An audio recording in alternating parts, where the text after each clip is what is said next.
श्री कृष्ण, राधे राधे, श्री हरिदास। और हम पहुंच गए हैं वृंदावन। और वृंदावन है 2 पोशाकें जो हमें हमारे बिहारी जी को अर्पण करनी थी, लेकिन भीड़ इतनी ज़्यादा कि मैं आपको क्या बताऊं। हम सुबह ही जल्दी निकल जाते हैं, उसके बाद भी मंदिर में प्रवेश करना ही इतना कठिन हो जाता है और वहाँ पर वीडियोस लेना उससे भी ज़्यादा टफ़। तो थोड़ा ही शॉट लिया है। यहाँ सुबह में ही हमने प्रभु को दोनों ही पोशाकें अर्पण कर दी थी। और हम जानते हैं कि वो एक साथ तो सभी पोशाकें धारण नहीं करेंगे, क्योंकि सभी भक्तों की थोड़े थोड़े ही अंग वस्त्र धारण होते हैं। और यहाँ पोशाक अर्पण करने के बाद हमें निकलना भी था, लेकिन आप सबको दर्शन भी करवाते हैं बिहारी जी के, और वो रंग बिरंगे वस्त्रों में आपको अब नज़र भी आएंगे।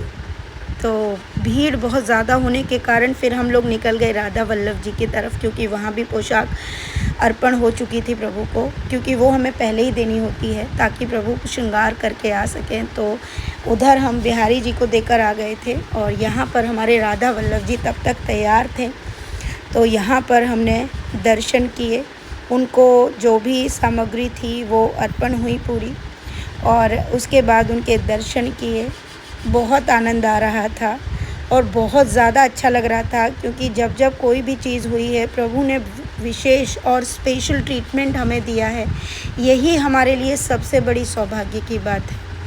और ये सब देखकर जानकर बहुत बहुत आनंद मिलता है, क्योंकि प्रभु की जो सेवा है वो बहुत ही अनंत है।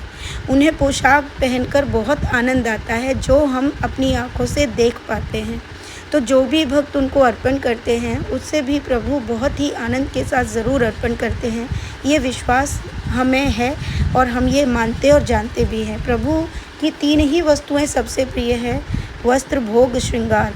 और ये तीनों ही वस्तु के अलावा उन्हें मनुष्य से कभी कुछ चाहिए नहीं। उन्हें तो सच कहूँ ये भी नहीं चाहिए, बस हमारे ही पापों को काटने के लिए प्रभु ये सब क्रियाएं और अर्पण करवाते हैं, और भक्त जो है प्रेमवश ये सब करते हैं। और यहाँ पर पूरे दर्शन होने के बाद हमें निकलना था, क्योंकि हमें बरसाने भी जाना था, लेकिन प्रभु ने अभी इतनी जल्दी वो कैसे जाने देते। यहाँ उन्होंने हमारे लिए महाभोग प्रसादी का भी जो इंतज़ाम कर रखा था। महाभोग प्रसादी भी हमें प्राप्त हुई गोस्वामी जी की तरफ से राधा वल्लभ में। इसे कच्चा भोग भी कहा जाता है।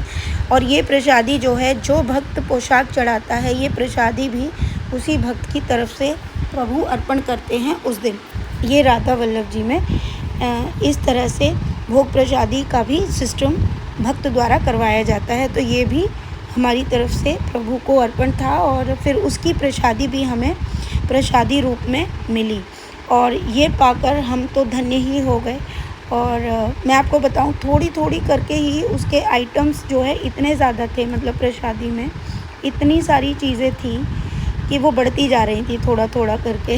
और सच कहूँ भूख बहुत लगी थी, सुबह से बहुत भूखे थे। ज़्यादा वीडियोस बन नहीं पाते, बंदर होते हैं यहाँ पे, और फ़ोन भी ले सकते हैं, तो थोड़ा ही शॉट लिया।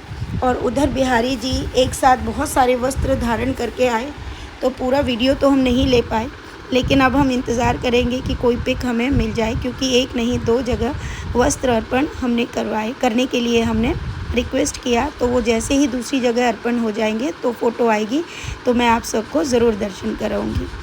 और यहाँ पर ये हम राधा वल्लभ में ही हैं।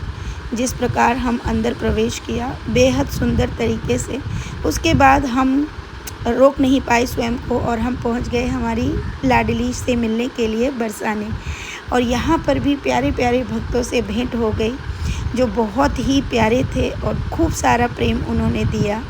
और कान्हा जी सभी भक्तों को असीम कृपा और भक्ति प्रदान करें।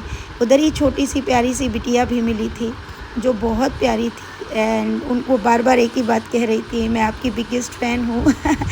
बड़ा अच्छा लग रहा था। उसके बाद हमारे छोटे लाला के लिए भी हमें जलेबियाँ लेनी थी। और इस प्रकार से सारी क्रिया कंप्लीट करते करते रात भी हो चुकी थी। राधा रानी जी के दर्शन होते होते अब हम 9:30-10 बजे करीब हम जो है बरसाने से अपने घर के लिए निकले। बहुत सुंदर नज़ारा था, और करते हुए हम 12:30 बजे तक हम आगरा वापस आए। तो ये था हमारा सुंदर सा सफ़र जो हमने कल प्रभु के साथ बिताया, क्योंकि हम एक भी पल जो है वेस्ट नहीं करते हैं कहीं भी, और पूरे दिन में प्रभु तो अपने आप ही हमें प्रसादी दे ही देते हैं।